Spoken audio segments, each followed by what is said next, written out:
पाकिस्तान वापारी लागापन खे हथी वठण ऐं नए टैरिफ जे हवाले सां ॻाल्हियुनि लाइ आला सतही वफ़द अमेरिका मोकिलण जो फ़ैसिलो करे वरितो। वज़ीर आज़म शहबाज शरीफ़ जी सदारत हेठि मुल्की बरामदात में इज़ाफ़े ऐं अमेरिका तरफ़ां दरामदात ते लॻायल नए टैरिफ बाबति जाइज़े वारो इजलास में अमेरिका तरफ़ां लॻायल नए टैरिफ स्टीयरिंग कमेटी ऐं वर्किंग ग्रुप जी रिपोर्ट बाबति ब्रीफिंग ॾिनी वई ऐं मुस्तक़बिल जे इम्कानी हिकमत अमली पेश कई वई।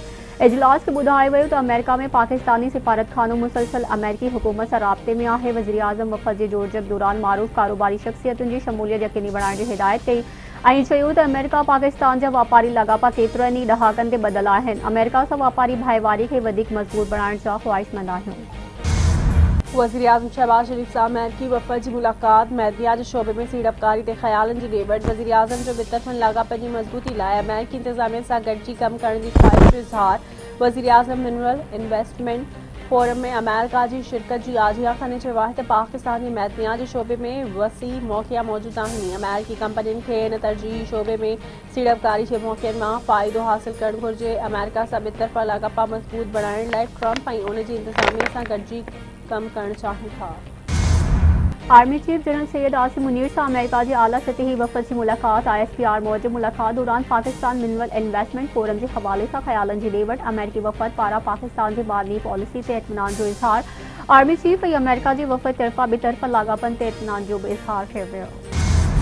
वज़ीर आज़म शहबाज शरीफ़ जो वॾे वज़ीर सैयद मुराद अली शाह खे ख़त। वज़ीर आज़म जो चवणु आहे त हैदराबाद सखर मोटरवे खे जल्द PSGP जो हिस्सो बणाइणु वेंदो। ज़ाती ध्यान ऐं दिलचस्पी आहे त हैदराबाद सखर मोटरवे जल्द तामीर थिए। हैदराबाद सखर मोटरवे ते सिंध जा ख़दशा जाइज़ आहिनि। सिंधु दरिया बचायो कमेटी तकरारी कैनालनि ख़िलाफ़ 19 अप्रैल ते हैदराबाद में मार्च करण जो ऐलान करे छॾियो। सिंधु दरिया खे बचाइण लाइ सिंध जो बचो रोडनि ते आहे।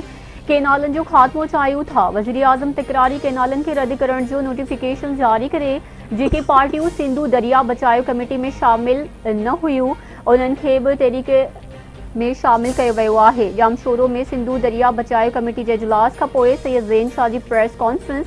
सिंधु दरिया बचायो मुशावरती काउंसिल जोड़ण जो बि ऐलान। नाले वारे कानूनदान शुहाब औस ते चयो आहे त CCI खे नथा मञूं। सिंधु दरिया ज़िंदगी ऐं मौत जो मामिलो आहे। बाड़ी ते धाड़े वारे मामले खे अवाम में खणी आया आहियो। सिंधु दरिया ते धाड़े ख़िलाफ़ सिंध में एहतजाजी तहरीक जारी। बाबड़े में क़ौमी अवामी तहरीक पारां मेन चौक खां प्रेस क्लब ताईं रैली। सिंधु ते धाड़ा नामंजूर जा नारा। दौलतपुर सफ़र में सहाफ़ी बिरादरी जे सदते समेत माण्हुनि जी रैली। सियासी समाजी मज़हबी तंज़ीमुनि जे कारकुननि ऐं आम माण्हुनि जी वॾे अघ में शिरकत। खोरवा में SUP जे सॾ ते 5 किलोमीटरनि ताईं पैदल मार्च। थरकोल रोड ते धरणो खंयो वियो। मेहड़ में मुख़्तलिफ़ तंज़ीमुनि जे सॾ ते दुआ चौक खां घंटाघर चौक ताईं एहतजाजी रैली ऐं धरणो। तकरारी कैनालनि ख़िलाफ़ सिंधड़ी जे शहर फलहरियूं में शटरबंद हड़ताल। एहतजाजी रैली। खैरपुर नाथन शाह में JUI पारां एहतजाजी रैली कढी वई। सिजावल में पाणी जी खोड़ ऐं तकरारी कैनालनि ख़िलाफ़ आबादगारनि जो एहतजाजी मुज़ाहिरो। दड़े मोई वटि सिजावल बठोरो रोड ते धरणो। Road block. घोटकी बाझे गढ़ी यासीन में भी मुज़ाहिरा।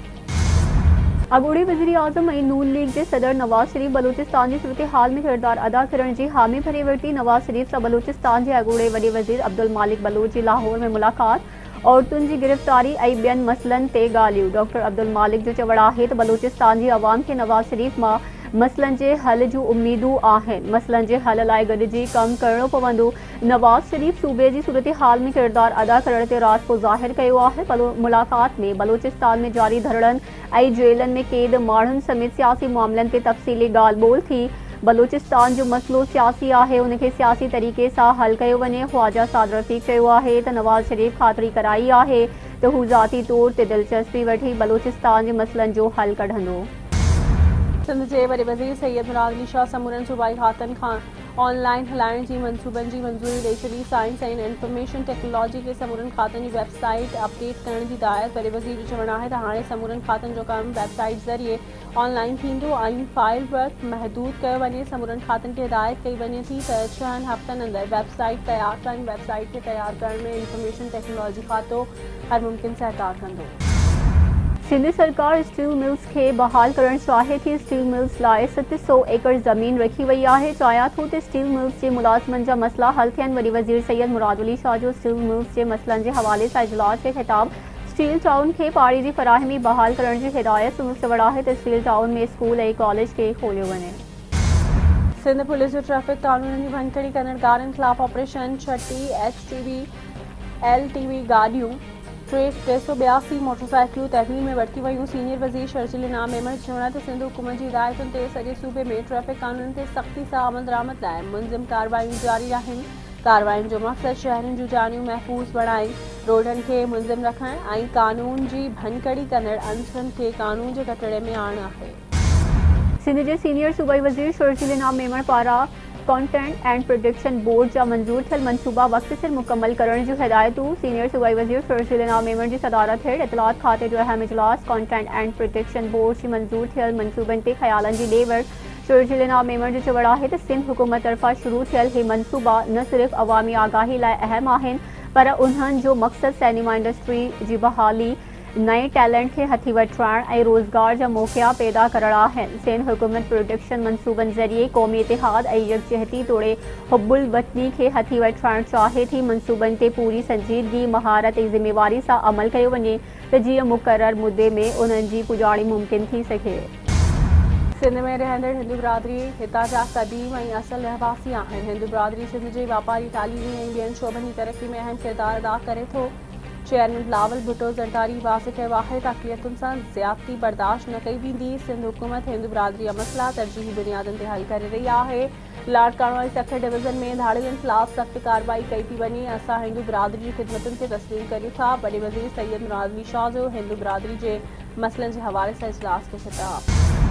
कश्मीर भरसा घेरपुर थाणे जी हद कचे में पुलिस जो मुखबिन जी बाज़ियाबी लाइ ऑपरेशन। धाड़ेलनि जे हमले में हिकु पुलिस एहलकार शहीद एहलकार अनवर अली कल्होड़ो शिकारपुर जो रहवासी हो। ऑपरेशन दौरान केतिरनि ई लोहारियुनि जे मारिजण ऐं ज़ख़्मी थियण जा बि इतलाह पुलिस ऐं रेंजर्स जा वॾे में एहलकार कचे में लथल।